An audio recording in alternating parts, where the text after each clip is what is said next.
Hi guys, welcome to our channel MPPSC hub. कल हमने CAG पढ़ा था और आज हम यूपीएससी पढ़ने वाले हैं। यूपीएससी फुल फॉर्म होता है यूनियन पब्लिक सर्विस कमीशन। जो भी एस्पिरेंट सिविल सर्विसेज में आते हैं they are very well aware of UPSC and MPPSC both. इसमें ज़्यादा कुछ इतना डीप में समझाने के लिए कुछ नहीं है, because everyone is aware of the functions and what are the composition of UPSC, but still for those who are newcomers in this field तो उनको थोड़ा सा बताना पड़ेगा। Okay, so what is UPSC basically? तो ये सेंट्रल रिक्रूटिंग एजेंसी है in India, जो IAS IPS plus IFS, okay, जो Indian administrative services,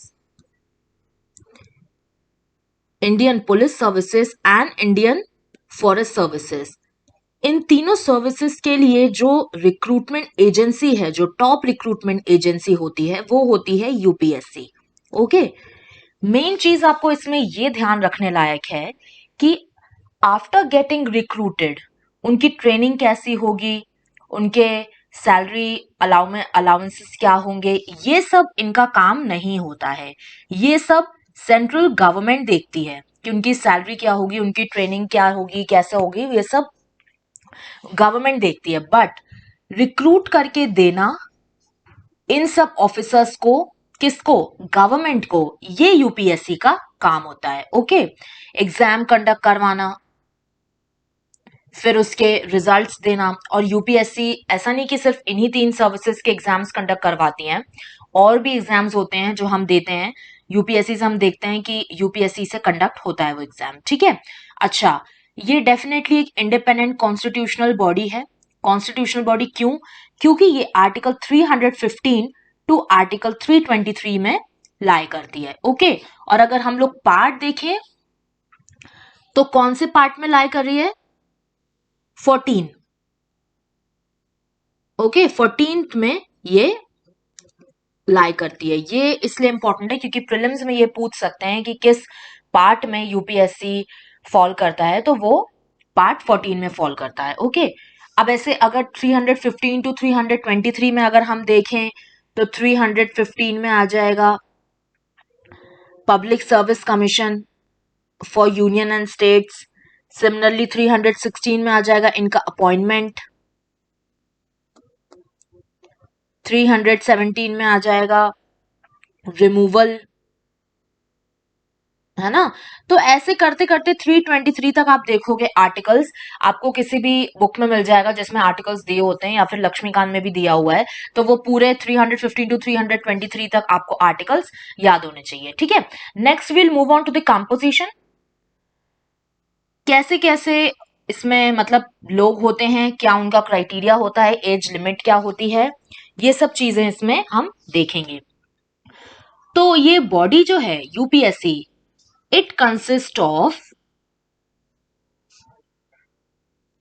chairman, obviously chairman तो होंगे ही होंगे, है ना, and other members appointed by president. तो ये आप देखिए, this is the major point कि यूपीएससी जो बॉडी है उनके मेंबर्स और चेयरमैन को कौन अपॉइंट करता है? तो प्रेसिडेंट अपॉइंट करते हैं। Okay, don't get confused with the appointment of chairman and members as the different thing. दोनों को ही अपॉइंट प्रेसिडेंट ही करते हैं। Okay, now next point, half of the members of the commission should be such persons who have held office for at least 10 years. ऐसे लोग, मतलब आधे, इनमें से आधे जो मेंबर्स होते हैं कमीशन में, ऐसे लोग होने चाहिए जो 10 साल तक गवर्नमेंट ऑफ इंडिया के अंदर कोई ऑफिस में रह चुके हो। ओके, आप बोल सकते हो कि 10 इयर्स का एक्सपीरियंस जो है उनका गवर्नमेंट ऑफ इंडिया में के ऑफिस में मांगा जाता है। Okay, now third point is chairman and members of the commission hold office for a term of 6 years. ये इनके टेन्योर की बात हो रही है। और 65 इयर्स, जैसे हमने देखा था कि इलेक्शन कमीशन का भी टेन्योर था, वो यही था। तो 6 इयर्स और 65 years, which ever is earlier, जो भी चीज पहले हो जाएगी तो इनका टेन्योर उसके अकॉर्डिंग ओवर हो जाता है। देन अब एक जो मेजर पॉइंट ये थोड़ा सा इंपॉर्टेंट है। तो क्या है ये? President can appoint one of the members of the UPSC as acting chairman. Okay, अब ये किस केस में हो सकता है? डेफिनेटली चेयरमैन तो यूपीएससी का है, बट मेंबर्स भी जो यूपीएससी के होते हैं उनको भी चेयरमैन बनाया जा सकता है। जैसे हम बोलते हैं कि प्रेसिडेंट की अनअवेलेबिलिटी में वाइस प्रेसिडेंट का चार्ज ले लेते हैं। सिमिलरली यहाँ पे भी चेयरमैन का जो पोस्ट है वो खाली ना रहे, और जो भी काम रहता है उसको कैरी आउट करने के लिए हमें जरूरत होती है। तो क्या कंडीशंस हैं? जब ऑब्वियसली वेरी ऑब्वियस कि जब चेयरमैन का जो ऑफिस है वो वैकेंट हो जाए, उनका टेन्योर खत्म हो जाए, या फिर अनअवेलेबिलिटी आ जाए, खाली हो जाता है वो ऑफिस, तब जो भी मेंबर है उनको प्रेसिडेंट अपॉइंट कर देते हैं as a chairman, acting chairman.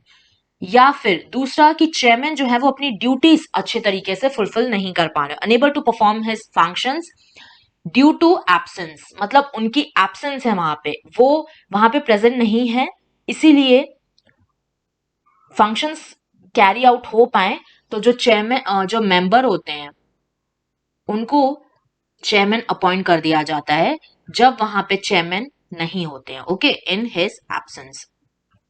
Then third is removal. किस तरह से हम रिमूव करते हैं मेंबर्स और चेयरमैन को? तो प्रेसिडेंट ही रिमूव कर सकते हैं। आप ये बात ध्यान दीजिए बहुत, और ये बहुत ही इंपॉर्टेंट है कि कौन इनको रिमूव करता है, कौन अपॉइंट करता है। तो प्रेसिडेंट ही इनको अपॉइंट करते हैं, प्लस प्रेसिडेंट ही इनको रिमूव करते हैं। तो आप बोल सकते हो कि ये इंडिपेंडेंट बॉडी हुई, क्योंकि प्रेसिडेंट के हाथ में है इनका रिमूवल और इनका अपॉइंटमेंट। अब प्रेसिडेंट किस लेवल पे या फिर किस पॉइंट्स के अंडर इनको रिमूव कर सकते हैं? तो insolvent, if he is adjudged and insolvent, दिवालिया हो जाए। Then if he is engaged in paid employment during his term outside the duties of his office, कोई भी अदर ऑफिस में उनका काम जो है अगर पकड़ा गया कि वो दूसरी जगह भी काम कर रहे हैं या फिर पोस्ट होल्ड करते हैं, तो भी उनका जो टर्म है वो कैंसिल कर दिया जाता है। या फिर अनफिट है वो कंटिन्यू, इन्फॉर्मिटी आ जाती है, मतलब अगर वो माइंड से थोड़ा सा उनको कोई इश्यू है, कोई मेंटल इलनेस है, या फिर बॉडी में कुछ फिजिकल इलनेस हो गई है, जो वो अपनी ड्यूटी जो है वो अच्छे से परफॉर्म नहीं कर पा रहे हैं, तो उनको रिमूव कर दिया जाता है। नेक्स्ट हम मूव करते हैं इंडिपेंडेंस। कैसे यूपीएससी के चेयरमैन और मेंबर्स के पास इंडिपेंडेंस होती है? तो सबसे पहले तो इंडिपेंडेंस का पहला मतलब ही ये हो जाता है कि अगर प्रेसिडेंट के हाथ में आपकी पूरी कमान है, तो definitely you enjoy the security of tenure. Okay, ये चीज आपने इलेक्शन कमीशन ऑफ इंडिया में भी देखी थी और सीएजी में भी देखी थी हम लोगों ने। तो प्रेसिडेंट अगर हमारा रिमूवल और अपॉइंटमेंट कर रहे हैं, तो will enjoy security of tenure. तो ये अपने आप में ही एक इंडिपेंडेंस होने का एक प्रूफ है। दूसरा पॉइंट क्या है? The conditions of service of the chairman and member can not be varied to his disadvantage after his appointment. तो जो भी कंडीशंस होती हैं, सैलरी होती है, as I told you, allowances वगैरह होते हैं, वो कभी भी वरी नहीं किए जा सकते, है ना। उनके अपॉइंटमेंट के बाद जो भी डिसाइड हो जाता है पहले से डिसाइड हो जाता है, उसके बाद once he gets appointed to the post, उसके बाद आप कोई भी चीजें चेंजेस नहीं कर सकते हो, ठीक है। थर्ड क्या हो गया? The entire expenses including the salaries, allowance and pensions of the chairman and members of UPSC are charged upon consolidated fund of India. हमने देखा था किस आर्टिकल के अंडर आता है ये? तो 266(1) में फॉल करता है ना। तो ये हमने देखा था सीएजी में कल कि कंसोलिडेटेड फंड ऑफ इंडिया में वो ये चार्ज करते हैं। इसका मतलब this is not subjected to vote. अगर ये फंड में है तो इतना पैसा यूपीएससी के मेंबर्स और चेयरमैन के लिए आएगा कि इनकी सैलरीज हमें देना है, तो इतना पैसा फिक्स्ड है। ओके, इस फंड में आने के लिए उसको आप चेंज नहीं कर सकते हो।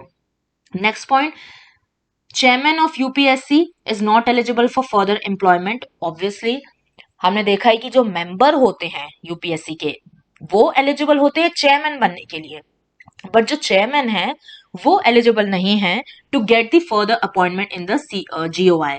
सीएजी का भी हमने सेम देखा था कि वो भी जब रिटायर होते हैं तो कोई भी ऑफिस आगे होल्ड करने के लिए एलिजिबल नहीं होते हैं।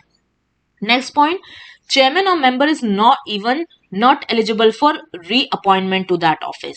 ये भी एक पॉइंट है। चेयरमैन अगर वो बन गए हैं और मेंबर अगर वो यूपीएससी के बन चुके हैं, तो फिर से ऐसा नहीं होगा कि उनका सेकेंड टेन्योर हो सकता है या फिर वो वापस चेयरमैन या फिर वापस मेंबर बन सकते हैं, ये इंप्लीमेंट नहीं हो सकता।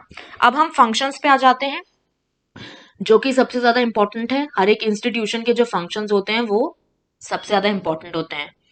तो it conducts exam for appointment of all India services, central services and public services of the centrally administered countries, है ना।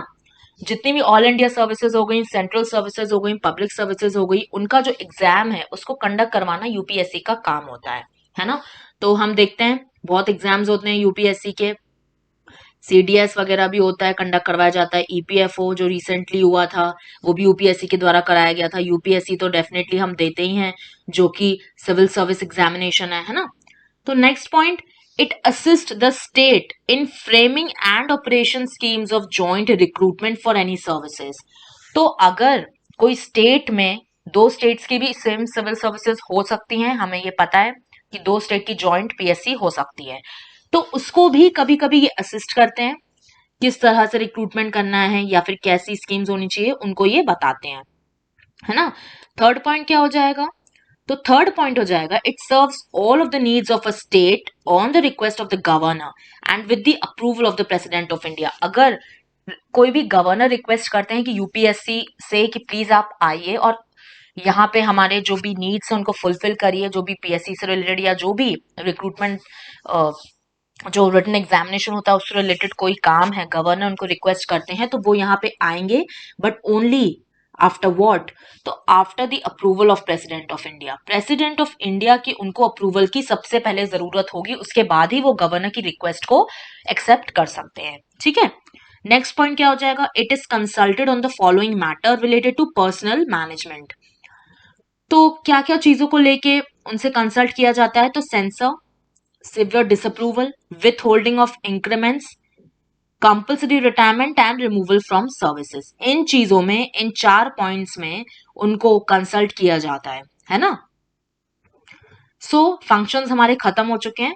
अब हम लिमिटेशंस पे आ जाते हैं कि यूपीएससी की जो लिमिटेशंस हैं वो क्या होती हैं, क्या क्या उनकी ऐसी लिमिट होती है कि उसी के दायरे में उनको काम करना पड़ता है। तो ये हम, आप बोल सकते हो कि चैलेंजेस भी हो सकते हैं, है ना, क्योंकि कोई चीज अगर वो नहीं कर पा रहे हैं, अगर उन्होंने सोचा हुआ है बट वो उनके एम्बिट में नहीं आता है तो वो परफॉर्म नहीं कर पाएंगे वो, है ना। तो डेफिनेटली वो एक चैलेंज भी हो जाएगा। सो इसमें पहला पॉइंट आ जाएगा, while making reservations of appointments in favor of any backward class of citizens। ये सबसे बड़ा चैलेंज है क्योंकि रेजर्वेशंस उनको देना पड़ता है अपॉइंटमेंट में, तो ये चीज है उनको देखनी पड़ती है, ये सबसे बड़ा उनका चैलेंज है कि किस तरह से वो इसको कैरी आउट करें, ठीक है। नेक्स्ट पॉइंट है, while taking into consideration the claims of scheduled caste and tribes in making appointments to services and post। जैसा हमने बैकवर्ड क्लास का देखा तो वैसा ही एससीज और एसटीज का भी उनको अपॉइंटमेंट देखना पड़ता है पोस्ट के लिए, तो ये भी एक तरह से चैलेंज हो गया। अब थर्ड पॉइंट है, with regard to the selection for chairmanship of commissions or tribunals post of the highest diplomatic nature of a bulk of group C and group D services, है ना। तो चेयरमैन का selection वो भी हमें important है कि किस तरह से हो रहा है, थोड़ा सा हमें अंदाजा नहीं होता है कि किस तरह से सिलेक्शन जो है वो किया जा रहा है, सो वो भी एक प्रॉब्लम हो सकती है ना।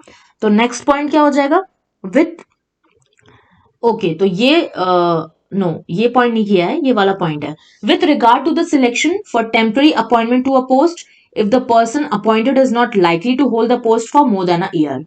तो ये भी हो जाता है कि अगर एक साल तक वो पोस्ट नहीं हैंडल कर पा रहे हैं तो कुछ एक टेम्पररी सिलेक्शन के लिए उनको अपॉइंट कर दिया जाता है, तो ये भी एक चैलेंज है क्योंकि अगर वो अच्छा परफॉर्म कर रहे हैं बट वो हैं टेम्पररी टाइम के लिए, तो ये थोड़ा सा ठीक नहीं होता है, फिर इससे थोड़ी बाउंडेशन आ जाती है, वो अच्छे से फिर परफॉर्म करने में उनको प्रॉब्लम होगी।